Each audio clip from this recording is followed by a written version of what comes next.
अगर आप भी चाहते हैं कि आरसीएम म्यूजिक के वीडियो सबसे पहले आप तक पहुंचे, तो लाल बटन को दबा के चैनल को सब्सक्राइब जरूर करें और साथ में बेल आइकन को दबाना ना भूलें।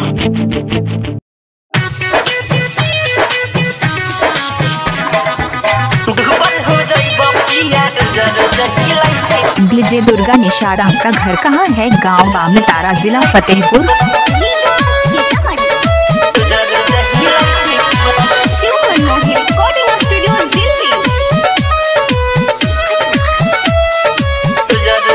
दुर्गा निषाद भी आर हमरा के छोड़ी जाती बहारा न जइब, हमरा के छोड़ी जाती बहारा न जइब।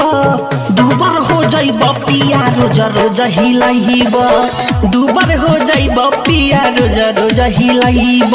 हमरा तू प्यार में पिया भइल बाड़ पागल, दिन रात वही फेर में बाड़ लागल। रतिया के रोजे रोजे हमके जगइब, दुबर हो जइब पिया रोज रोज हिलइब, दुबर हो जइब पिया रोज रोज हिलइब।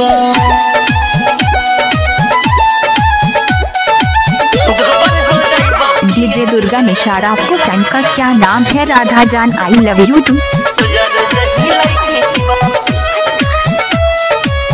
विजय दुर्गा निशाद हो शादी के भइल 3 महीना बताई। दुर्गा निशाद भी आर शादी के भइल 3 महीना बताई। कहीं जे जल्दी हम बन जाइब माई, बात मानी अभी हम बहानी नादान हो। सोची सोची बानी हम राजा परेशान हो। बरदा सपिया जदी तू न कर पैब, दुबर हो जइब पिया रोज रोज हिलइब, दुबर हो जइब सैया रोज रोज हिलइब। विजय दुर्गा निशारा, आपको फ्रेंड का क्या नाम है? राधा जान, आई लव यू टू।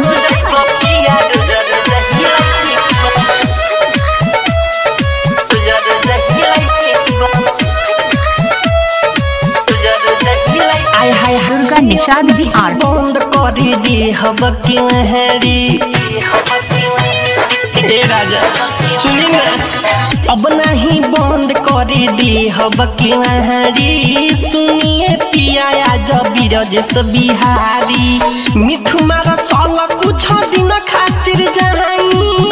का बाटे मन में तो रहू बताई, नहीं तो बाद में बड़ी पछतइब, दुबर हो जइब पिया रोज रोज हिल। दुर्गा निशाद कहाँ घर है? गांव बामनी तारा, जिला फतेहपुर। Mobile number 84 46 01 79 36। भइल बाड़ पागल, दिन रात वही फेर में बाड़ लागल।